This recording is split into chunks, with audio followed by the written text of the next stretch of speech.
keď ste aj išli hore, tak vy máte aj problémy, že? Znovu. Ja som novinár, viete? Z denníka Plus jeden deň, tak môžete mi povedať, lebo ste išli, tak máte problémy s nohami, že? Povedzte mi, že...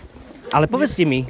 Mám problémy. No ale vy ste išli do kostola, ste krývali, ste nemohli chodiť a teraz idete pekne. Nepravdu, ja som chorý. Ste chorí a čo vám je? Ešte pán. Pravda? No ja som novinár, tak mi povedzte. Možno zrobiť. Povedzte mi, odkiaľ ste? Neinteresuje pán. Odkiaľ ste, rozumiete? Keď kňaz hovoril, že vyberáte peniaze, tak proste hneď ste zduchli od toho kostola. Čo? Povedzte mi. Nech sa páči, môžete si ma odfotiť. Ja vám ukážem aj novinársky preukaz. Ja ukážu Novinársky preukaz vám ukážem.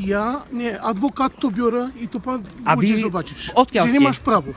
Akože nemám právo? Že má právo? Áno, ja sa vás normálne pýtam, vás oslovujem. Nemáš právo.